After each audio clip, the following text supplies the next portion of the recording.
हरियाणा की हर अपडेट के लिए बेल आइकन दबाएं और सब्सक्राइब करें STV हरियाणा न्यूज। नमस्कार, प्राइम टाइम डिबेट में आपका स्वागत है। आपके साथ मैं हूं खालिद हसन।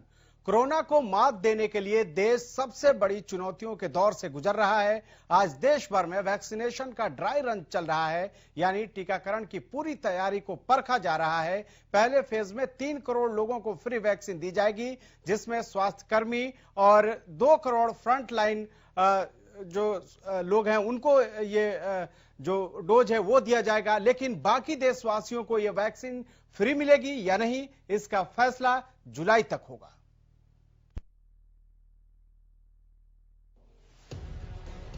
साल 2021 के दूसरे दिन देश को कोरोना वैक्सीन का तोहफा मिला।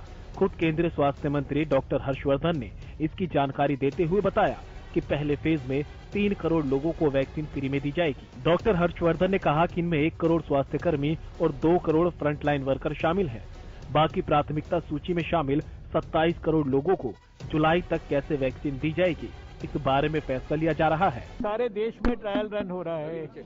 ये सारे देश के अंदर सभी स्टेट्स में, सभी यूनियन टेरिटरीज में, 119 डिस्ट्रिक्ट्स में, 260 इस प्रकार के स्थानों पर जिसमें रूरल सेटिंग्स, अर्बन सेटिंग्स, जो difficult hard to reach areas हैं, और इसके अलावा स्टेट्स को हम लोगों ने छूट दी है कि वो अपनी तरफ से भी कुछ और एडिशंस करना चाहते हैं वैरायटी ऑफ प्लेसेस में, तो वो इस ड्राई रन के अंदर उनको चूज कर सकते हैं। तो ये तो सारा कुछ सुबह से हो ही रहा है, सारे देश में हो रहा है। सर, वैक्सीन जो है वो फ्री होगी लोगों के लिए या उन्हें कीमत देनी पड़ेगी? दिल्ली में ज्यादा फ्री है? दिल्ली में नहीं, सारे देश में। केंद्रीय स्वास्थ्य मंत्री ने कहा कि आज पूरी प्रक्रिया वास्तविक वैक्सीनेशन ड्राइव जैसी है। सिर्फ लोगों को ओरिजिनल वैक्सीन नहीं दी जा रही। उन्होंने बताया कि अगर वैक्सीन देने के बाद कुछ विपरीत प्रभाव लोगों पर पड़ता है तो स्वास्थ्य मंत्रालय इसके लिए भी पूरी तैयारियां कर रहा है।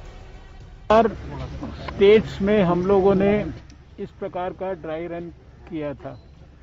उस 4 स्टेट्स में जो वैक्सीनेशन सेंटर्स पर ड्राई रन के अंदर जो फीडबैक्स मिले, उन फीडबैक्स में से जो भी हमें हमारी डिटेल्ड गाइडलाइंस में और फर्दर इम्प्रूवमेंट्स, एनहेंसमेंट्स, बेटरमेंट करना था, वो सब और फर्दर छोटे छोटे भी इनपुट्स अगर कोई मिले, उनको हम लोगों ने इम्प्रूव करके सारे देश को गाइडलाइंस को इम्प्रूवमेंट्स के साथ शेयर किया। लगभग 1 साल बाद देश अब कोरोना से रण के लिए पूरी तरह से तैयार है, जिसकी शुरुआत वैक्सीनेशन से पहले ड्राई रन से की जा रही है। केंद्रीय स्वास्थ्य एवं परिवार कल्याण मंत्रालय की निगरानी में देश भर में कुल 116 जिलों में 259 जगहों पर कोविड-19 वैक्सीनेशन के लिए ड्राई रन होगा। हरियाणा के साथ साथ राजधानी दिल्ली में 3 सेंटरों पर ड्राई रन किया जाएगा, जिसके लिए द्वारका के वेंकटेश्वर अस्पताल, सेंट्रल डिस्ट्रिक्ट में दरियागंज डिस्पेंसरी और दिलशाद गार्डन में गुरु तेग बहादुर अस्पताल में ड्राई रन चलाया जा रहा है। उधर यूपी में भी कई जगहों पर कोरोना वैक्सीन का ड्राई रन चलाया जाएगा। यहां रोजाना 100 वैक्सीनेशन के ड्राई रन का लक्ष्य रखा गया। इसके लिए सहारा अस्पताल, RML अस्पताल, KGMU सहित 6 केंद्रों पर तैयारी की गई है। कोरोना की वैक्सीन को लेकर दिल्ली सरकार ने भी कमर कस ली है। स्वास्थ्य मंत्री सत्येंद्र जैन ने जानकारी देते हुए बताया कि सबसे पहले फ्रंटलाइन वर्कर्स को वैक्सीन मिलेगी और बुजुर्गों को वैक्सीन देना भी उनकी प्राथमिकता में शामिल होगा। मुझे लगता है 1 लाख तक वैक्सीन लगाने की 1 दिन के अंदर तैयारी कर चुकी है। और शुरुआत में हम लोग जो वैक्सीन लगाएंगे, सबसे पहले हेल्थ केयर वर्कर्स का होगा नंबर। उसके साथ साथ जो 50 साल से ऊपर लोग हैं दिल्ली में, उन सबको लगाई जाएगी। जो फ्रंटलाइन वर्कर्स हैं, जितने जैसे पुलिस है, सफाई कर्मचारी हैं, जल बोर्ड के लोग हैं, तो उन सबको, मतलब first is health care workers, second is frontline workers, third is 50 से उम्र में ज्यादा जो लोग हैं, और जो 50 से कम हैं परंतु कोमॉर्बिड कंडीशंस हैं, कोई बीमारी है, उनको लगाएं। पंचकूला में वैक्सीन को लेकर ड्राई रन किया जा रहा है। शनिवार को स्वास्थ्य विभाग के अतिरिक्त मुख्य सचिव ने सेक्टर 4 स्थित डिस्पेंसरी में कोरोना वैक्सीन को लेकर किए जा रहे ट्रायल का जायजा लिया और अधिकारियों को बधाई दी। पंचकूला डिस्ट्रिक्ट में जो ड्राई रन किया जा रहा है, ये भारत सरकार की जो हिदायतें हैं उसके मुताबिक हर स्टेट में आज ड्राई रन जो है वो किया जा रहा है। तो हमने पंचकूला डिस्ट्रिक्ट को चूज किया था और इसमें 4 जगह पर ये ड्राई रन है। एक तो रायपुर रानी में, एक विलेज कोर्ट में, 2 हमने रूरल एरियाज लिए हैं और 2 हमने अर्बन एरियाज लिए हैं। एक सेक्टर 4 की डिस्पेंसरी है और एक सेक्टर 8 की डिस्पेंसरी है। तो चारों जगह पे हमारी जो टीम है, जो मॉनिटरिंग और इंस्पेक्शन टीम है, हमारे जो मैनेजिंग डायरेक्टर एनएचएम हैं, जो नोडल ऑफिसर भी हैं इसके वैक्सीनेशन के, डॉक्टर बंसल हैं और डिस्ट्रिक्ट एडमिनिस्ट्रेशन के लोग हैं, ये सब लोग पहले बाकी 3 जगह पर चेक कराए हैं। सिरसा में भी स्वास्थ्य विभाग के पास वैक्सीन स्टॉक स्टोरेज के लिए 6 नए फ्रिज और दूसरी सामग्री पहुंच चुकी है। वैक्सीनेशन के लिए चिकित्सकों और कर्मियों को ट्रेनिंग भी दी जा चुकी है। ऐसे कि कोरोना का जो प्रकोप पीछे चल रहा था, तो उसी की हम जो है तैयारियां देखने आए हैं। एक तो आगे इम्यूनाइजेशन जो जल्दी आने वाली है वैक्सीन, तो उसकी तैयारियां हैं। फिर कोरोना का क्या स्टेटस है, किस लेवल पे हम खड़े हैं, आगे जो नई स्ट्रेन का भी जो है एक इशू आ रहा है बीच में, तो वो सारी तैयारियां जो है देखने के लिए टूर किया गया है। देखिए हमारा उसमें मंत्री जी की तरफ, स्वास्थ्य मंत्री जी की तरफ से और सीएम की तरफ से ये था कि भी हर एक जिले में लैब की सुविधा हो कोरोना के टेस्ट के लिए। तो उसमें काफ़ी हम हर जिले में लैब मुहैया करवा सके हैं, चाहे वो गवर्नमेंट की है, चाहे मेडिकल कॉलेज की है और अदरवाइज प्राइवेट के थ्रू। जहां सरकार ने 3 करोड़ फ्री वैक्सीन के टीके का ऐलान किया, तो ये सुगबुगाहट शुरू हो गई कि क्या पूरे देश को कोरोना की फ्री वैक्सीन मिलेगी। इस पर डॉक्टर हर्षवर्धन ने ट्वीट कर कहा, फ्री वैक्सीन सिर्फ उन्हीं लोगों को दी जाएगी जो हेल्थ वर्कर और फ्रंटलाइन वर्कर हैं। ऐसे लोगों की संख्या करीब 3 करोड़ है। बाकी लोगों को वैक्सीन कैसे लगेगी, इस पर जुलाई तक फैसला होगा। जानकारी दे दे कि ट्वीट करने से पहले खुद स्वास्थ्य मंत्री ने कहा था कि दिल्ली नहीं पूरे देश में वैक्सीन फ्री होगी। उधर एक तरफ तो ये खबर सुनकर कि कोरोना वैक्सीन आ गई है, लोगों ने राहत की सांस ली, लेकिन 3 करोड़ लोगों के अलावा ये बाकी लोगों को फ्री में मिलेगी या नहीं, इस पर अभी भी सस्पेंस बरकरार है। ऐसे में देशवासियों की ये खुशी अधूरी सी लगती है। उम्मीद लगाई जा रही है कि जुलाई के बाद सभी नागरिकों को इसका तोहफा मिल जाएगा। Bureau report, Haryana news.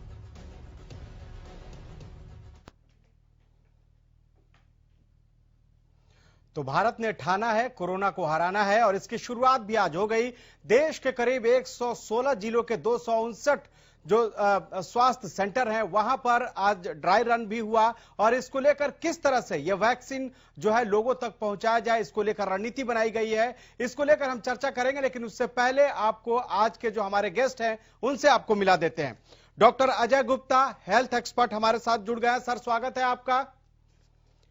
Doctor Pankaj वत्स, पूर्व निदेशक स्वास्थ्य सेवाएं, वो भी हमारे साथ जुड़ गए। सर, आपका भी स्वागत है। और डॉक्टर सतवीर चौधरी, पूर्व डीजी हेल्थ, वो भी हमारे साथ जुड़ गए हैं। सर, आप सभी का बहुत बहुत स्वागत है। सबसे पहले मैं सतवीर जी से ही जानना चाहूंगा। सतवीर जी, जिस तरह से देश के लिए खुशी की खबर है, नए साल की शुरुआत हुई और नए साल के शुरुआत में ही ड्राई रन के एक तरह से शुरुआत हो गई है और सिर्फ तिथि का ऐलान बाकी है कि कब वैक्सीनेशन को लेकर सरकार तिथि की घोषणा करती है। लेकिन सवाल यह है कि क्या जिस तरह से ड्राई रन की शुरुआत हुई है, देश में 135 करोड़ से ज्यादा लोग हैं, क्या उन तक कितनी आसानी के साथ इसे पहुंचाया जा सकता है? धन्यवाद खालिद हसन जी। सबसे पहले तो मैं सभी दर्शकों को जो भी देख रहे हैं आपके माध्यम से और आपको नए साल की शुभकामनाएं देता हूं। पिछला साल निराशा भरा था, आपदा भरा था। आपदा में अवसर तलाशने की कोशिश अब हो रही है। अब हम पूरी उम्मीद है कि इस साल स्वास्थ्य से भरा, समृद्धि से भरा, जिसमें इकोनॉमी भी ठीक होगी, सारा कुछ ठीक होगा, ऐसा साल आएगा जी। ड्राई रन शुरू हो गई है। आपने जैसे इंट्रोडक्शन में बताया कि 3 करोड़ वर्कर्स को ही पहले वैक्सीन दी जाएगी। बहुत अच्छी बात है क्योंकि वर्कर फ्रंट में खड़े हैं। जब लोग 75 दिन लॉकडाउन में अंदर थे, वो अपने घर परिवार को छोड़ करके ड्यूटी कर रहे थे जी। और उन मरीजों को जिनको कोई दूर से देखना नहीं चाहता था, उनके साथ डटे हुए थे, तो उनको पहले मिलनी चाहिए वैक्सीन। बाकी जो बातें आपने कही हैं, कैसे मैनेज होगा, क्या होगा, वो सरकार के लेवल पे फैसला किया जाएगा जी। तो अभी उसके बारे में टिप्पणी करना बहुत जल्दी है। लेकिन सर, एक जो चीज देखने में आई है पिछले 2-3 महीने में जी, जैसे केस घट रहे हैं तो लोग ऊब गए हैं, कंप्लीसेंसी शुरू हो गई है, लोग सीरियस नहीं ले रहे बीमारी को, जबकि बीमारी उससे भी ज्यादा सीरियस है। मार्च में जब भारत में मुश्किल से 1000 या 500 केस थे, उस टाइम तो हम इतने सीरियस थे, घर से बाहर नहीं निकलने देते थे किसी को। अब लोग घर से बाहर निकल रहे हैं, भीड़ भाड़ बड़े इलाके में जा रहे हैं और सोशल डिस्टेंसिंग नहीं रख रहे, मास्क नहीं पहन रहे, बार बार हाथ नहीं धो रहे या नाक मुंह को हाथ लगा रहे हैं, तो ये बहुत बड़ी गलती है। खतरा अभी भी है, खौफ खत्म हो गया, डर खत्म हो गया। खौफ और डर तो होना भी नहीं चाहिए, किसी भी बीमारी का खौफ और डर अच्छा नहीं होता, लेकिन खतरा अभी भी है, सावधानी बहुत जरूरी है। तो मैं इस बात के साथ कि सावधानी बहुत जरूरी है, सभी लोग सावधानी रखें। बिल्कुल, सावधानी बहुत जरूरी है। डॉक्टर पंकज वत्स, पूर्व निदेशक स्वास्थ्य सेवाएं, भी हमारे साथ जुड़े हुए हैं। सर, आपसे ये जानना चाहेंगे कि आज जो ड्राई रन हुआ है, पहले तो आप हमारे दर्शकों को ये समझा दीजिए कि ड्राई रन होता क्या है, क्योंकि बहुत लोगों के पास ये कंफ्यूजन होगा कि आखिर ये ड्राई रन क्या है और कैसे, अगर वैक्सीन आता है तो उसको कैसे लोगों तक पहुंचाया जाएगा।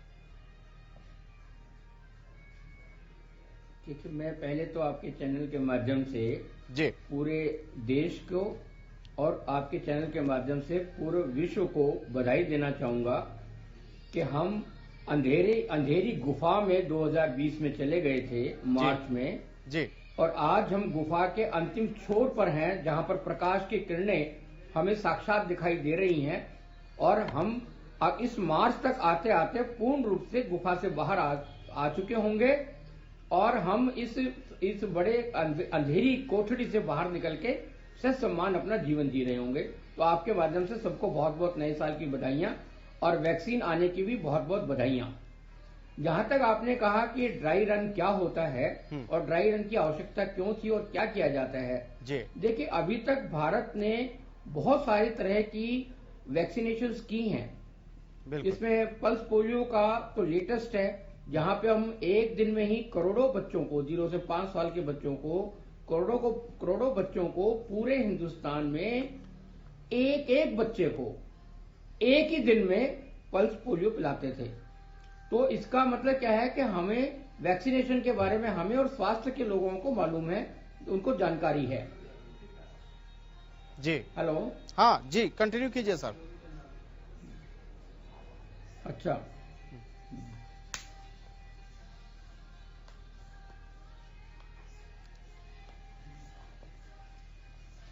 पंकज जी जवाब दीजिए, बोलिए, आप बता रहे थे ड्राई रन के बारे में। हेलो जी, आवाज मिल रही है? ठीक है, हमारे साथ doctor Ajay Gupta, health expert भी मौजूद हैं, हम उन्हीं से जान लेते हैं।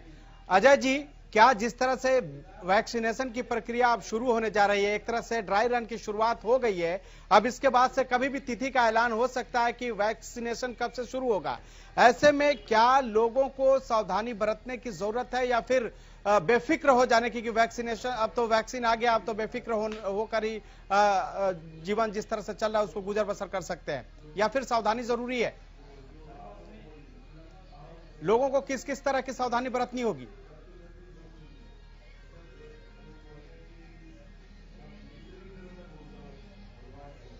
डॉक्टर अजय जी, क्या आवाज मिल रही है मेरी? The person you are speaking. ठीक है, मैं डॉक्टर सतबीर चौधरी के पास ही पहुंच जाते हैं, पूर्व डीजी हेल्थ। सर, जिस तरह से अभी आज से ड्राई रन शुरू हुआ है, खास करके अगर देखा जाए तो इसे अगर हरियाणा के परिप्रेक्ष्य में देखें तो काफी चुनौतियां होंगी। आ रही है आवाज? जी, अजय जी, आवाज आ रही है? वो गलती से हो गया था। कोई भी बड़ा काम करना हो जी, उससे पहले रिहर्सल करनी जरूरी होती है। तो ड्राई रन को बेसिकली टेक्निकल रिहर्सल समझना चाहिए। हमने अपने मैन पावर देखने हैं, हमारे पास कितने लोग हैं, किस हिसाब से इंजेक्शन लगेंगे जी। 10-15 साल पहले की घटना मुझे याद है, जब मिर्जापुर में जेई के वैक्सीन आए थे जी। तो वैक्सीन, जेई एक बीमारी है जापानीज एनकेफेलाइटिस, जो बच्चों में दिमागी बुखार होता है, डेथ काफी ज्यादा होती थी जी। तो जैसे ही वैक्सीन आया, एक दिन में ही जिला हेडक्वार्टर पे, तहसील हेडक्वार्टर पे, सब डिवीजन हेडक्वार्टर पे लाखों लोग उमड़ गए। मुश्किल हो गया कि कैसे किसको वैक्सीन लगाया जाए, और उस दिन वैक्सीन नहीं लग पाई थी। तो ऐसी ऐसी बातें हो जाती हैं। इस कोरोना का भी इतना खौफ है कि जैसे ही वैक्सीन आएगी हमें लगता है कि लोग उमड़ कर आएंगे। तो उसके लिए एक सिस्टम बनाया है, लोगों को मैसेज जाएंगे, किस ढंग से लोग आएंगे, किधर से क्या करेंगे, तो ये सारी चीजें प्लान करने की रिहर्सल को हम ड्राई रन कहते हैं। बेसिकली ये टेक्निकल एक्सरसाइज है कि जिस दिन हम सचमुच वैक्सीन लगाएं उस टाइम दिक्कत ना आए। बिल्कुल, ये एक तरह से तैयारी है कि जब वैक्सीन लोगों को लगाना हो तो उस वक्त किसी तरह की कोई अफरा तफरी और भगदड़ जैसी कोई स्थिति, खास करके मतलब वहां अफरा तफरी का माहौल ना हो और लोग एक एक करके आएं और वैक्सीन लगा के जाएं। हमारे साथ अजय गुप्ता हेल्थ एक्सपर्ट भी लगातार जुड़े हुए हैं। डॉक्टर अजय गुप्ता, सवाल आपसे यह है कि जिस तरह से अभी वैक्सीनेशन की प्रक्रिया की शुरुआत होने जा रही है, एक तरह से ड्राई रन आज पूरे देश में चलाया गया, लेकिन सबसे बड़ी बात यह है कि क्या अभी जैसे वैक्सीनेशन की शुरुआत हो जाएगी तो उसके बाद लोगों को कितनी सावधानी बरतने की जरूरत होगी, या फिर लापरवाही जैसे अभी लापरवाही लोगों ने करना शुरू कर दिया, क्या यह भारी पड़ सकता है?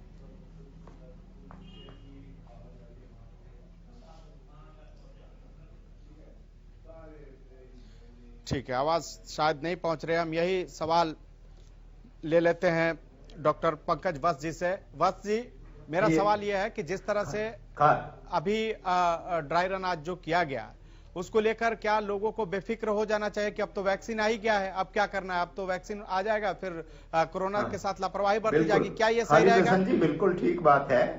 जिस दिन वैक्सीन लग जाता है इसका ये मतलब नहीं कि आज वैक्सीन लग गया और कल से आप फ्री हो जाओ उससे। बिल्कुल जी। 2 दिन पहले एक चैनल पे मेरे से सवाल पूछा गया था कि अनिल विज जी को इंजेक्शन लगा था, उसके बाद भी कोरोना हो गया जी। तो ऐसा कुछ नहीं है। जब इंजेक्शन लगता है एक तरह से हम ये समझते हैं कि ये ऐसे वायरस का इंजेक्शन लगा है जो मरा हुआ वायरस है, वो बॉडी में जाता है, बॉडी में जाके एंटीबॉडी बना देता है। बॉडी ये समझती है कि सचमुच का वायरस है, बीमारी करेगा, लेकिन वो बीमारी करने वाला वैक्सीन नहीं होता। जो वैक्सीन होता है उसमें जो वायरस होता है वो मरा हुआ होता है, वो बीमारी फैलाने वाला नहीं होता।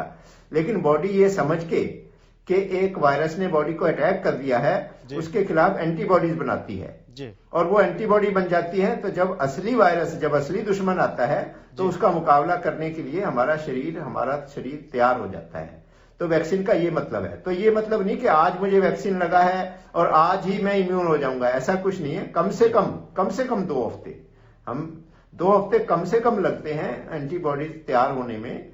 महीने 1.5 महीने के बाद आप बेखौफ हो सकते हो, लेकिन वैक्सीन लगने के 2 या 3 हफ्ते तक आपने मास्क भी पहनना है, सोशल डिस्टेंसिंग भी रखनी है और सोशल फंक्शन, खास तौर से बंद कमरों में सोशल फंक्शन होते हैं वो अवॉइड करने हैं। कम से कम सोशल फंक्शन में जाना है। ठीक है, डॉक्टर पंकज वत्स भी लगातार हमारे साथ बने हुए हैं। सर, अभी बात हो रही थी कि ये जो वैक्सीन लगेगा उससे एंटीबॉडी जो है वो तैयार हो जाएगा और फिर जो कोरोना है उससे लड़ने में मदद मिलेगी, लेकिन क्या जो लोग कोरोना के शिकार हुए थे और वो ठीक हो गए, क्योंकि उनमें भी एंटीबॉडी जो है वो डेवलप करने के बाद ही वो ठीक हो पाए, तो क्या ये गारंटी है कि अगर इसको लगाने के बाद से जैसे कोविशील्ड हो गया, कोवैक्सीन भी जो है उसको भी एक तरह से इमरजेंसी के लिए जो है वो सरकार ने परमिशन दे दी है, तो उन लोगों को दोबारा नहीं होगा? देखिए, पहली बात तो ये है कि हमें ये समझने की जरूरत है कि अभी तक हमारे पास सीमित साधन हैं जी। बिल्कुल। और इस समय किसको कोरोना हुआ और उसको किसमें एंटीबॉडी डेवलप हुई, ऐसा डाटा हमारे पास उपलब्ध नहीं है। अभी जब ये बात आई है सामने, जब ये बात आई है सामने कि कोरोना वैक्सीन पहले हेल्थ वर्कर्स को लगेगी, चाहे गवर्नमेंट सेक्टर के हो चाहे प्राइवेट डॉक्टर्स हैं और सेक्टर के लोग हैं, उनको ये कोरोना वायरस लगेगी। तो अभी गुड़गांव की आईएमए ने पहल की है। गुड़गांव की आईएमए ने एक प्रोजेक्ट लिया है जिसमें वो सभी डॉक्टर्स और उनकी स्पाउसेस को उनके एंटीबॉडीज टेस्ट जो है वो अगले 3-4 दिन में कर रही है जी, ताकि हमें ये डाटा पता लग सके कि वास्तव में अब तक हमारे में से कितने डॉक्टर इन्फेक्टेड हैं और कितने डॉक्टर्स, क्योंकि स्पाउस तो हमारे साथ ही रहती है, परिवार को हमने इन्वॉल्व नहीं किया अभी, पर स्पाउस तो 100% हमारे साथ ही रहती हैं। तो इसलिए डॉक्टर, स्पाउस का और डॉक्टर का उनका टेस्ट जो है वो एंटीबॉडी का टेस्ट किया जा रहा है। वो सारी एक किस्म से एक सैंपल समाज के सामने हम लेके आएंगे जिससे पता लगेगा कितने लोगों की ऑलरेडी एंटीबॉडी डेवलप हो चुकी है। दूसरी बात यह है कि जब ये अभी हमारे पास डाटा उपलब्ध नहीं है कि जो एंटीबॉडीज डेवलप हो रही हैं जिनमें ऑलरेडी इन्फेक्शन हो चुका है वो कितने समय तक रहेंगी, वो 2 महीने रहेंगी, 6 महीने रहेंगी, साल रहेंगी, इसके बारे में कोई डाटा उपलब्ध नहीं है जी।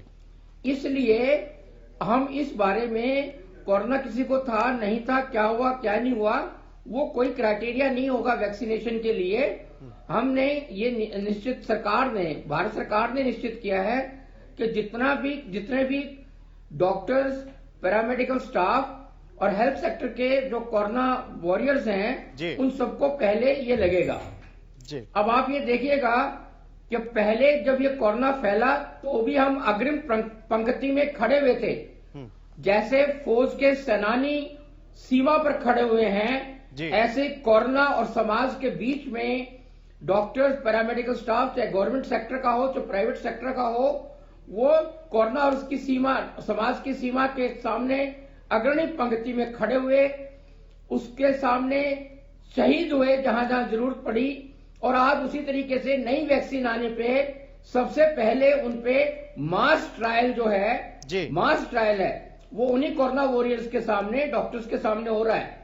ठीक है। और उसमें जो डॉक्टर्स हैं उसमें कोई एज ग्रुप नहीं रखा गया है, यानी उसमें 50 ईयर से ऊपर भी होंगे, 60 ईयर 70 ईयर्स के लोग भी होंगे, कोमॉर्बिडिटी वाले लोग भी होंगे।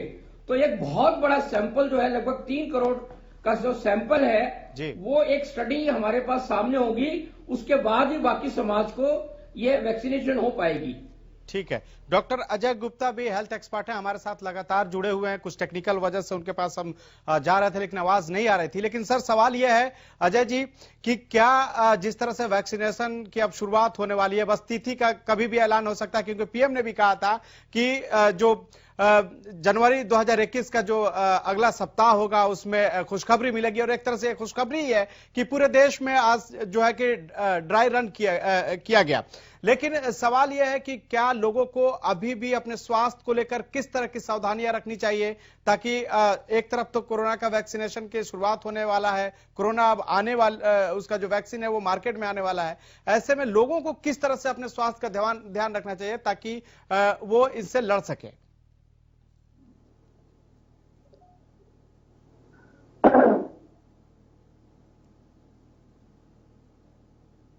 अजय जी आवाज मिल रही है?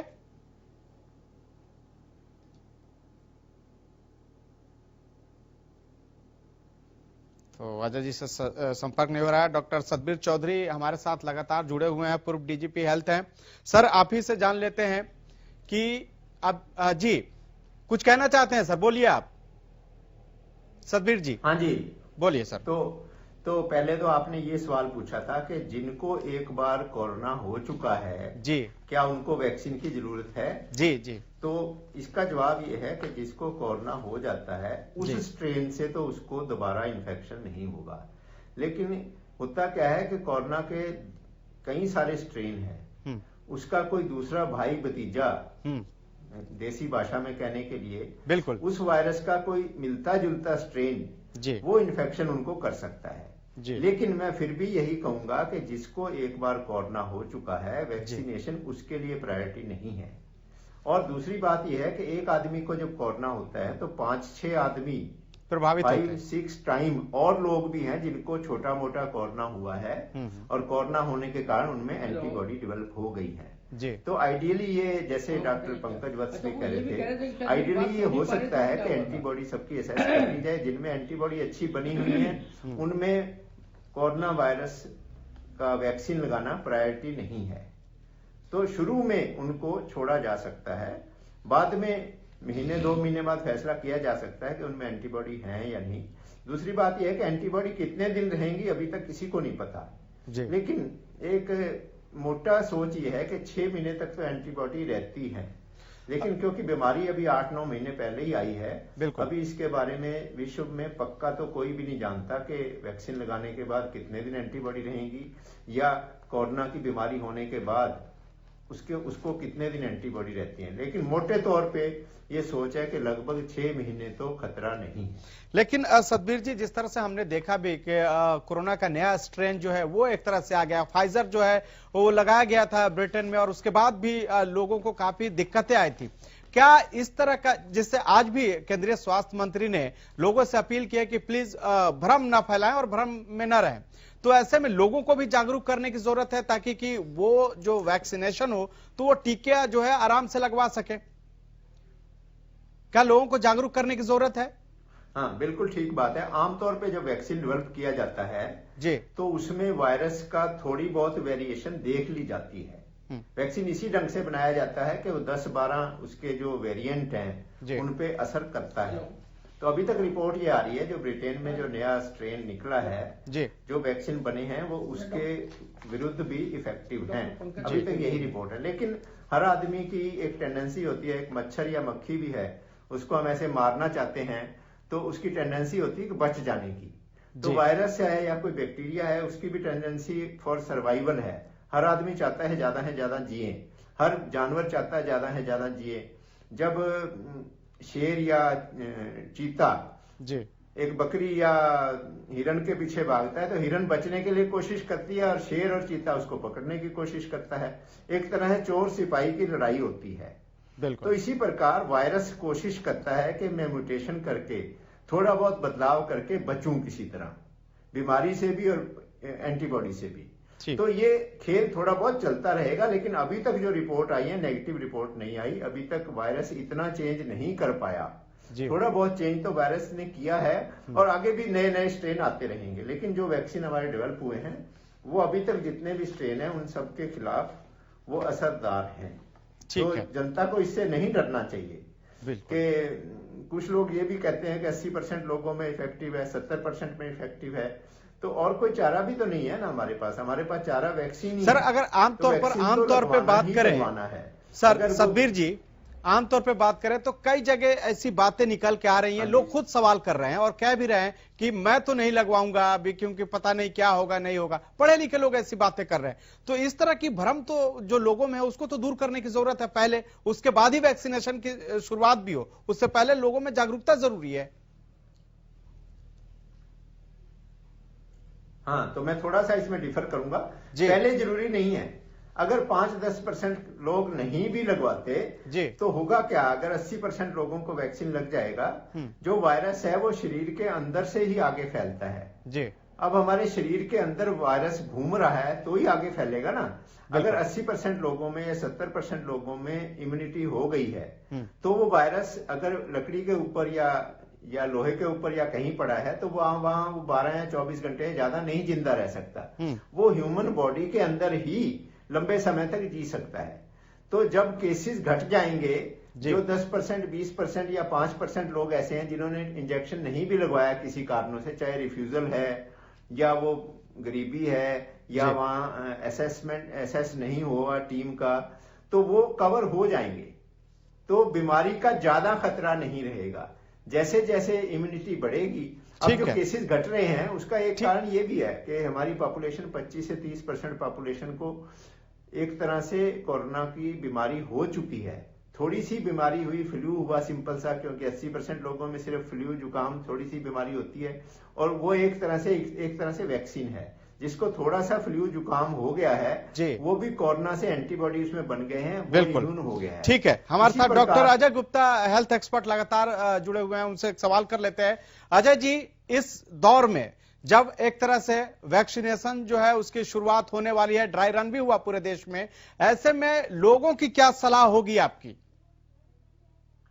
देखिए, ऐसा है कि अब जैसे वैक्सीनेशन का दौर शुरू हुआ है तो यूएस के अंदर, यूनाइटेड किंगडम के अंदर बहुत सारे इंटरनेशनली कितनी सारी ऐसी कंट्रीज हैं, चाइना है, जिन्होंने वैक्सीनेशन स्टार्ट कर दिया है। देखिए, इनिशियली मैं मानता हूं कि थोड़ा एप्रीहेंशन होता है और आपने अभी एक थोड़ी देर बात कही थी कि जागरूकता होनी चाहिए।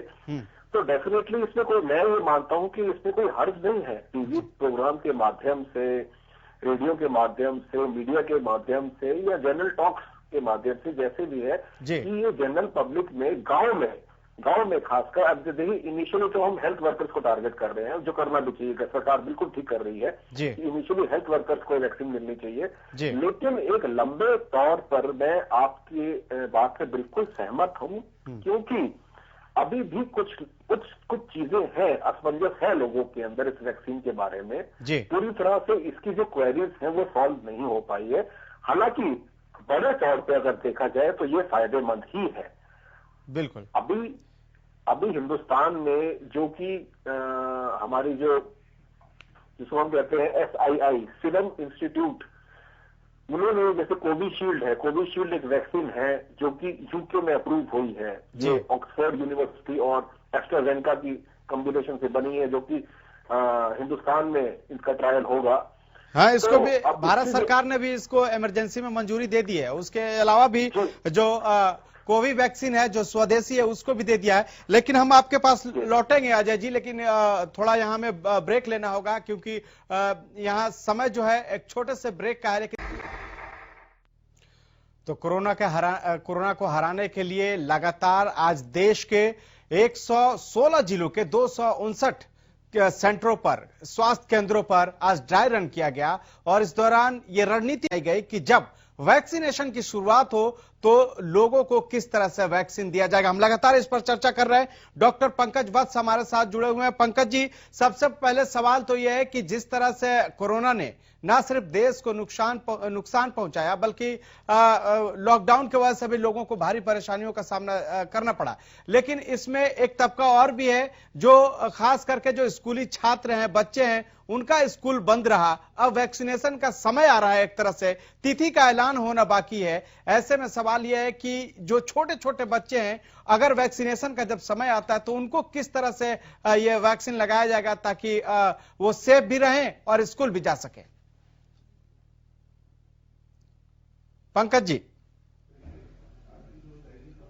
देखिए पहले फेज में जैसा कि आपने सुना है कि पहले फेज में कोरोना से जो सामने लड़ रहे थे डॉक्टर्स और पैरामेडिकल स्टाफ जी, चाहे वो गवर्नमेंट सेक्टर का है चाहे प्राइवेट सेक्टर का है, बिल्कुल पहले उनको ये वैक्सीनेशन दी जाएगी।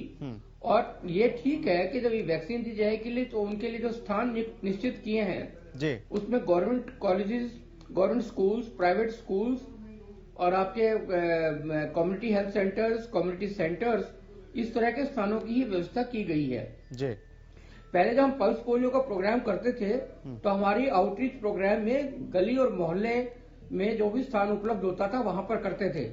पर क्योंकि वैक्सीन देने के 30 मिनट तक हमें ऑब्जर्व करना है और अगर कोई इवेंचुअलिटी हो जाती है तो उसको इमीडिएटली मेडिकल हेल्प देने की आवश्यकता भी पड़ सकती है और उसके बाद उसको ट्रांसपोर्ट भी करना पड़ सकता है। तो ऐसी स्थिति में आने के बाद हमने ऐसे स्थानों का ध्यान रखा है जहां पे हमारे पास सफिशिएंट स्पेस हो और जहां पर ये तीनों चीजों का मापदंड पूरा होता हो। इसलिए ये चीज हम पहले जैसे पल्स पोलियो में गांव में, चौपाल में, कहीं जी आते हैं अजय जी आपके पास, जहां पर भी कमरे की व्यवस्था होती थी वहां पर ये काम कर देते थे जी। लेकिन अब जो है ये काम हम इस तरीके से, ये काम जो हमें स्कूलों और गवर्नमेंट का स्कूल हो चाहे प्राइवेट स्कूल हो, कम्युनिटी सेंटर्स हो, कम्युनिटी हेल्थ सेंटर्स पर वहीं पर इस तरह की व्यवस्था की गई है। तो स्वाभाविक रूप से कहीं ना कहीं दिनचर्या बच्चों की प्रभावित तो होगी जी, लेकिन ये ध्यान रखने की बात है कि शायद छोटे स्कूलों में इस तरह को ये नहीं किया जाएगा। मुझे लगता है गवर्नमेंट स्कूल्स, हाई स्कूल्स और बाकी स्कूलों में इस तरह की व्यवस्था सरकार करेगी। ठीक है, डॉक्टर अजय गुप्ता आप कुछ कहना चाह रहे थे? जी देखिए, इस विषय के ऊपर एक दो बात और कहना चाहता हूँ जी, बोलिए। कि बच्चे और बड़ों में जो कहते हैं ना कि वैक्सीनेशन के डोजेस का फर्क रहता है जी। तो मुझे ऐसा लगता है कि जैसे इस पे रिसर्च चल रही है, जो आर्टिकल्स हमारे पास पब्लिश हो रहे हैं और जो न्यूज़ आ रही हैं, उसमें ये है कि बच्चों में जब वैक्सीनेशन शुरू होगा तो उसके ऊपर थोड़ी रिसर्च करनी पड़ेगी कि कितना डोज जो है एक्चुअली एज के हिसाब से बच्चों को देना पड़ेगा। दूसरा कि कितने इंटरवल पे 2 शॉट्स हैं या 3 शॉट्स हैं, उनको कितने इंटरवल पे जो वैक्सीनेशन के शॉट्स लगेंगे। तो एडल्ट में हमने फिक्स कर लिया है कि जैसे कि फर्स्ट डोज और सेकंड डोज के बीच में 4 से 6 हफ्तों का गैप रहेगा और एक फिक्स डोज है। तो बच्चों की एज के हिसाब से शायद इस पे रिसर्च चल रही है कि कितना डोज बच्चों को देना चाहिए और कितने इंटरवल पे देना चाहिए। तो मुझे ऐसा लगता है जैसे इंटरनेशनली आंकड़े हमारे सामने आ रहे हैं, तो बच्चों का जो वैक्सीनेशन का प्रोसेस है वो मिडल या फिर लेट 2021 तक ही आ पाएगा। ठीक है, डॉक्टर सतबीर चौधरी भी लगातार हमारे साथ बने हुए हैं। सतबीर जी, सवाल यह है कि जिस तरह से आप वैक्सीनेशन को लेकर जो सरगर्मियां तेज हुई हैं, खास करके अगर हम हरियाणा के परिप्रेक्ष्य में देखें तो यहां पर किस तरह की रणनीति बनाने की जरूरत है ताकि कम समय में लोगों तक पहुंच सके? क्योंकि जिस तरह से सरकार ने कहा है कि 3 करोड़ लोगों को पहले दिया जाएगा, लेकिन अगर जो बुजुर्ग लोग हैं, जिससे 50 साल से ऊपर के लोग हैं, उन तक ये वैक्सीनेशन की जो प्रक्रिया है जाते जाते जून जुलाई का समय लग सकता है। ऐसे में सवाल है कि क्या लोगों को फिर 6-7 महीने तक इंतजार करना होगा वैक्सीनेशन की शुरुआत के बाद? देखो, शुरू में आज तो जैसे ड्राई रन हुआ है जी, शुरू में पहले हफ्ते बहुत जोर शोर से, ये नहीं कि बहुत लोअर स्केल पे, हो सकता है 1-2 दिन डिस्ट्रिक्ट लेवल पे और बड़ी जगह पे किया जाए। इंजेक्शन लगाने का, चाहे टीएबी हो चाहे टेटनस हो जी, हमारे पास बहुत लंबा एक्सपीरियंस है। तो ऐसी बात नहीं है कि एकदम अफड़ा दफड़ी मचेगी। जो आप स्कूल की और बच्चों की बात कर रहे हैं, हो सकता है वो 15 दिन के बाद, 20 दिन के बाद नंबर आए। शुरू में तो कोरोना वॉरियर हैं, डॉक्टर हैं, हेल्थ वर्कर हैं, जिनको सारा कुछ पता है। पहला हफ्ता या दूसरा हफ्ता तो वीआईपी और कोरोना वॉरियर में ही बीतेगा। उससे हमें धीरे धीरे एक्सपीरियंस होता जाएगा, तजर्बा हो जाएगा कैसे करना है, कैसे मैनेज करना है। उसके बाद धीरे धीरे हो सकता है बढ़ाने के लिए, ज्यादा इंजेक्शन लगाने के लिए हम कम्युनिटी सेंटर में भी जाना शुरू कर दें, स्कूलों में भी जाना शुरू कर दें। और ये जो टेक्निकल बातें हैं चैनल पे अभी डिस्कस करने का समय नहीं है। हो सकता है 2 हफ्ते बाद, 3 हफ्ते बाद फिर हम दोबारा ये चीजें डिस्कस करें। शुरू में तो ये क्लियर ही है कि कोरोना वायरस और वीआईपीज ही कवर होंगे पहले हफ्ते में, 10 दिन में, 15 दिन में। और उससे जो हमें एक्सपीरियंस मिलेगा उसको हम आगे चलाएंगे। क्योंकि टीएबी और टेटनस की तरह ये इंजेक्शन है, कोरोना की तरह ये नहीं कि 2 बूंद पिलानी है और खतरा तो कोई है ही नहीं। इंजेक्शन का फिर भी थोड़ा बहुत खतरा रहता है, चाहे 10,000 में एक आदमी को रिएक्शन हो जाए, चाहे लोग जैसे बच्चों में डर हो जाता है वो हो जाए। तो इस प्रकार की दिक्कतें आएंगी जो हम पहले टीएबी में और टेटनस के वैक्सीन में जो आमतौर पे देखते हैं, उस प्रकार की थोड़ी सी दिक्कतें आएंगी। इसलिए शुरू में वैक्सीन जो है ना, अस्पतालों में या सीएससी लेवल पर ही चलेगा, पहला हफ्ता, दूसरा हफ्ता। उसके बाद धीरे धीरे जैसे हम कामयाब होंगे, इसको धीरे धीरे आगे बढ़ाया जाएगा। ठीक है, डॉक्टर अजय गुप्ता हमारे साथ बने हुए हैं। अजय जी, सवाल यह है कि कीमत क्या होगी, इसको लेकर भी लोगों में बड़ा असमंजस की स्थिति है। तो ऐसे में लोग ये सोच रहे हैं कि ये पहुंचेगा अगर आम आदमी के पास तक तो उसकी कीमत क्या होगी। लगातार इस पर डिस्कस भी लोग कर रहे हैं और अभी तक कुछ डिस्क्लोज नहीं किया गया है। देखिए, ये उतना ही रहस्य का सवाल है जितना आप पूछ रहे हैं और जितना मैं जवाब दे सकता हूँ इसका, कि ये तो अभी सरकार ही तय कर सकती है कि इसका क्या रहेगा हिसाब किताब। बाकी इससे पहले जो आप प्रश्न पूछ रहे थे, जो चर्चा हो रही थी डोजेस की कि कितनी फ्रिक्वेंटली ये कहां तक पहुंच पाएगा जी, तो अभी जो सीरम इंस्टीट्यूट ऑफ इंडिया है, जिन्होंने कोविशील्ड को अप्रूवल मिला है, तो about more than 40 million doses अब तक कोविशील्ड की मैन्युफैक्चर हो चुकी हैं जी। और आगे ये दावा किया जा रहा है कि वो 50 से 60 मिलियन डोजेस पर मंथ आगे मैन्युफैक्चर कर सकता है। दूसरी हमने एक बात करी थी कि इसकी एडवर्स रिएक्शन के बारे में, कि इससे क्या रिएक्शन वगैरह हो सकते हैं। तो उसके लिए भी जो अप्रूवल कमेटी है जी, उन्होंने एसआईआई को बोला गया है कि हर 15 दिन के अंदर आपको कोई भी एडवर्स रिएक्शन होता है वो रियल टाइम बेसिस पे आपको रिपोर्ट करना है। तो जो सरकार है, जो कमेटी है, अप्रूवल कमेटी है, वो बहुत ही मैं कहूंगा चौकन्ने हैं इसके अंदर। कोई भी अगर एडवर्स रिएक्शन वगैरह होता है तो उसको नोट डाउन किया जाए। और जैसे मेरे अभी साथी ने बोला है कि अभी ट्रायल शुरू होंगे, इनका देखा जाएगा कि कैसे कैसे ये वैक्सीन बिहेव करती है, कैसे रिएक्शन देखने में आते हैं। तो मुझे ऐसा लगता है आने वाले जो 2-3 महीने हैं वो बहुत कुछ सिखाएगा, बहुत कुछ बताएगा इस वैक्सीन के बारे में। बिल्कुल। तो उसी में ही हमको पता चलेगा कि ये वैक्सीन का कितना रेट लेकिन होगा, लेकिन सर आप एक हेल्थ एक्सपर्ट भी हैं, साथ ही मैं ये भी जान लेना चाहता हूं कि अभी ठंड का मौसम है, इस समय लोगों को सर्दी जुकाम ज्यादा होती है तो टेंशन लोगों को बढ़ जाती है कि हो ना हो कोरोना ही तो नहीं है। लेकिन सवाल यह है कि इस समय लोगों को किस तरह का प्रिकॉशन लेना चाहिए, किस तरह की सावधानियां बरतनी चाहिए, कौन कौन सी चीजें खानी चाहिए जिसकी वजह से वो इन सब चीजों से बच सके? देखिए, सबसे पहले तो बात ये कि सर्दी है। अब बेसिक चीज ये है कि आपको सर्दी से बचना है जी। अब काम काज आदमी छोड़ नहीं सकता है, अनलॉक की प्रक्रिया शुरू हो चुकी है, हर आदमी, बहुत कम लोग बचे हैं जो वर्क फ्रॉम होम करते हैं, इसलिए बाहर जाना ही पड़ता है। तो अपना जितना भी आपको विंटर्स का प्रिकॉशन है वो तो आपको लेना है। खान पान के में जितनी गर्म चीजें ले सकते हैं वो ज्यादा अच्छा है। अगर चाय लेते हैं, अदरक वाली चाय ली जी, तो आपको जो प्रिकॉशन जो लेना है वो जो जनरल फूड जो हम सर्दियों में लेते हैं वो तो लेना है। बाकी अगर आपको बाय चांस नॉर्मल सर्दी खांसी होता भी है तो आप अपने जो डॉक्टर है उससे परामर्श कीजिए। लेकिन आजकल जो ऐसा है, जो देखने को मिला है कि नॉर्मल फ्लू के केसेस भी आ रहे हैं जो कि कोविड टेस्टिंग के लिए कराया जाता है, लेकिन कोविड की रिपोर्ट्स नेगेटिव आती है। तो लोगों को, मेरे हिसाब से, मैं आपके चैनल के माध्यम से लोगों को एक संदेश भी देना चाहता हूं कि अगर नॉर्मल खांसी जुकाम होता है तो ये निश्चय नहीं है, जरूरी नहीं है कि कोविड-19 हो। हाँ, अलग 4-5 दिन वो ठीक नहीं होता है, सिम्टम परसिस्ट करते हैं, और जो नॉर्मल सिम्टम होते हैं कोविड के, जैसे स्मेल ना आना, डायरिया साथ में हो गया है, पेट खराब हो गया है, बहुत सारी चीजें ऐसी हैं जो कोविड के लिए स्पेसिफिक है, तभी आप कोविड का टेस्ट कराइए। बाकी नॉर्मल फ्लू भी आजकल सीजन में फैला हुआ है। ठीक है।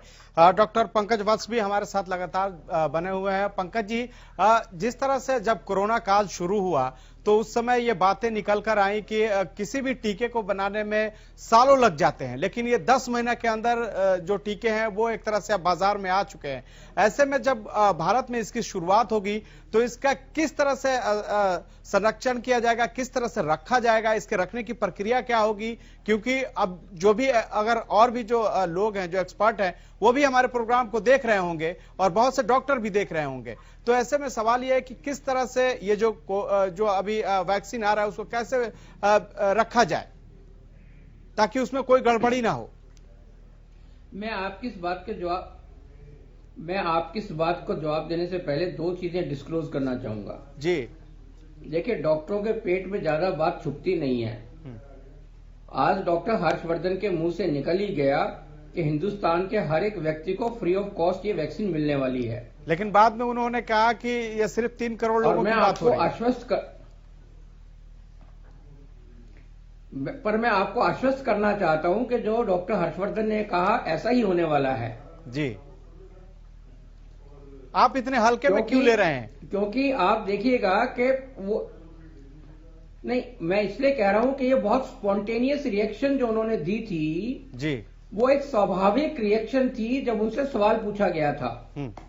लेकिन जब वो ऊपर गवर्नमेंट सर्कल में गया तो उन्होंने कहा कि ये तो सारा गड़बड़ हो जाएगा अगर हमने इतनी जल्दी इस चीज की घोषणा कर दी तो महत्व तो कम हो जाएगा, इसलिए उसको इंटरवीन किया गया और ये डायरेक्शन दी गई, महत्व तो कम हो जाएगा। लेकिन आप ये बात मान के चलिएगा कि मैं निश्चित तौर पे मोदी जी के बहुत करीब रहा हूं और मैं आपको निश्चित तौर पे पूरे हिंदुस्तान के लोगों को आश्वस्त करना चाहता हूं कि हर व्यक्ति को फ्री ऑफ कॉस्ट मिलेगा। अब आप देखिएगा, राजनीतिक प्रतिक्रिया तो बहुत होती है। कुछ राजनीतिकों ने कहा कि तो बीजेपी की कोरोना वैक्सीन है इसलिए हम नहीं लेंगे। यूपी के पूर्व सीएम अखिलेश यादव ने ये बात कही है कि ये, यूपी के पूर्व सीएम अखिलेश यादव ने ये बात कही है चाहे इनको जी बोलिए, लेकिन मैं आपको गारंटी के साथ सवाल यही कहता हूं सर, कि चाहे इनको अब्रॉड से मंगानी पड़े सर, लेकिन सवाल तो यहीं पे है ना। सवाल ये है कि इस चाहे तरह से इनको तो लोगों में अब्रॉड भ्रम जाना की पड़े, स्थिति पैदा होगी, चाहे ब्लैक में लगाना पड़े, ये सबसे पहले कोरोना की वैक्सीन लगवाएंगे। जिस तरह के राजनीतिक बयान आ रहे हैं उससे तो यही है ना कि लोगों में भ्रम की स्थिति पैदा होगी। चैनल के माध्यम से पूरे लोगों को आश्वस्त करता हूं। ठीक है, मैं आपके चैनल के माध्यम से पूरे हिंदुस्तान के लोगों को आश्वस्त करता हूं कि हर एक व्यक्ति को ये वैक्सीन फ्री ऑफ कॉस्ट मिलेगी मिलेगी मिलेगी। चलिए सर, उम्मीद ऐसा ही है। जहां तक आपने कहा कि इसकी व्यवस्था कैसे रहेगी जी, आपने कहा कि 8 महीने में ये कोरोना वैक्सीन कैसे शुरू हो गई। इसके लिए मैं बधाइयां देना चाहूंगा। ठीक है, साइंटिस्टों को, डॉक्टर्स को, क्योंकि इस बार पूरे वर्ल्ड के डॉक्टर्स, साइंटिस्ट को पूरी फ्रीडम मिली और उन्होंने डाटा एक दूसरे के साथ शेयर किया, इंफॉर्मेशन, अपने एक्सपीरियंसेस, अपने नो हाउ आपस में एक दूसरे के साथ शेयर किए और उसके कारण हम इतनी जल्दी वैक्सीन को डेवलप करने पड़ेंगे। इसके यानी कि आधुनिकता का भी फायदा हुआ है और कम्युनिकेशन का भी फायदा हुआ, जिसके वजह से इतना जल्दी ये जो वैक्सीन है वो तैयार हो गया है। डॉक्टर सतवीर चौधरी लगातार हमारे साथ जुड़े हुए हैं। सर, लास्ट कमेंट के तौर पर किस नजरिए से आप देखते हैं आज से जो वैक्सीनेशन की एक तरह से ड्राई रन की शुरुआत हुई है? Last comment. पहली बात तो एक पुरानी सोच है कि कोई भी वैक्सीन जब शुरू करना हो तो हम दिसंबर जनवरी में शुरू करते हैं जी। उसका कारण है कोल्ड चेन मेंटेन करनी होती है। वैसे तो वायल के ऊपर वैक्सीन वॉयल मॉनिटर लगे होते हैं जिनका रंग चेंज हो जाता है। अगर वैक्सीन ट्रांसपोर्ट के दौरान फ्रिज में अच्छी तरह ना रखी जाए, लाइट, वो वैक्सीन खराब हो जाती है, इफेक्टिव नहीं रहती। तो पुराने टाइम से ही पिछले 10 साल से 15 साल से ये ट्रेंड रहा है कि दिसंबर जनवरी में वैक्सीनेशन के लिए आइडियल समय है। तो जनवरी फरवरी का जो समय है वैक्सीनेशन के लिए आइडियल समय है। जैसे अभी डॉक्टर पंकज बता रहे थे, सरकार को फ्री देनी ही सरकार को वैक्सीन फ्री देनी ही पड़ेगी। इसमें लोगों का हित तो है ही, सरकार का भी हित है। एक किसी भी बीमारी को इरेडिकेट करना, जड़ से खत्म करना सरकार की जिम्मेवारी है। उसके लिए सरकार को कितना भी खर्च करना पड़े वो करेंगे। दूसरा, जैसे फाइजर की वैक्सीन आई है, जो अमीर लोग हैं अपनी वैक्सीन लगवाना चाहते हैं, जल्दी लगवाना चाहते हैं, तो फाइजर की वैक्सीन जल्दी ही 10-15 दिन में आ जाएगी, मार्केट में आ जाएगी, लोग मार्केट से खरीद के लगवा लेंगे। ये सभी वैक्सीन के साथ हमेशा होता रहा है। जो भी नई वैक्सीन कभी भी आई है, जैसे मम्स की भी आई है या निमोनिया की कोई भी वैक्सीन आती है, मार्केट में पैरेलल वैक्सीन अवेलेबल होती हैं। ठीक है सर, ये समय जैसे आपने बताया कि जो जनवरी फरवरी का समय बेहतरीन होता है किसी भी वैक्सीनेशन के लिए, लेकिन अजय गुप्ता जी, सवाल ये है कि बहुत से ऐसे डिस्ट्रिक्ट हैं जहां पे लाइट ही नहीं रहती, बिजली नहीं रहती, ऐसे में वो कैसे प्रिजर्व करेंगे इस तरह के वैक्सीनेशन को?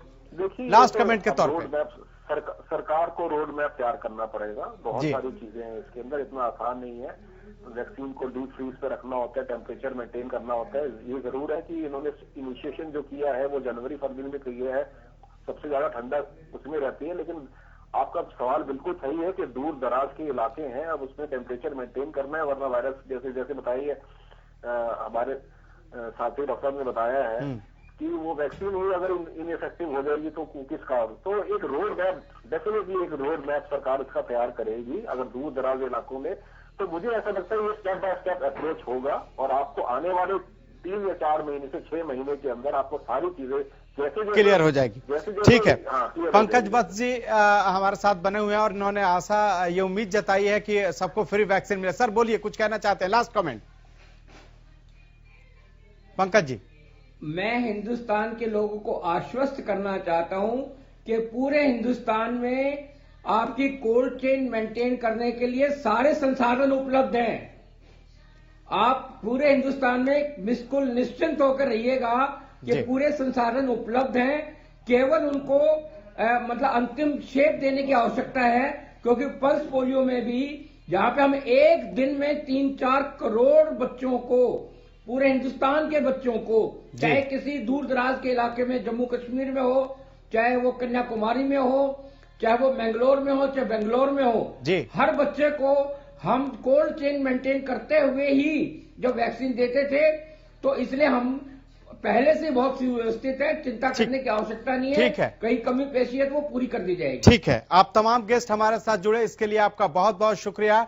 तो सवाल यही है कि क्या जिस तरह से वैक्सीनेशन की शुरुआत हुई है, कोरोना एक तरह से लोगों के लिए परेशानी का सबब बना रहा, लेकिन अब जिस तरह से नए साल 2021 की शुरुआत हो गई है, उम्मीद है कि कोरोना से अब लोगों की जान बच जाएगी, क्योंकि वैक्सीनेशन की एक तरह से ड्राई रन शुरू हो रहा है और जल्द ही सरकार तिथि का ऐलान करेगी। उसके बाद से, हालांकि पहले दौर में तो सिर्फ 3 करोड़ लोगों को यह वैक्सीनेशन दिया जाएगा, लेकिन उसके बाद बाकी लोगों तक ये जो वैक्सीनेशन है वो पहुंचेगी और लोग राहत के साथ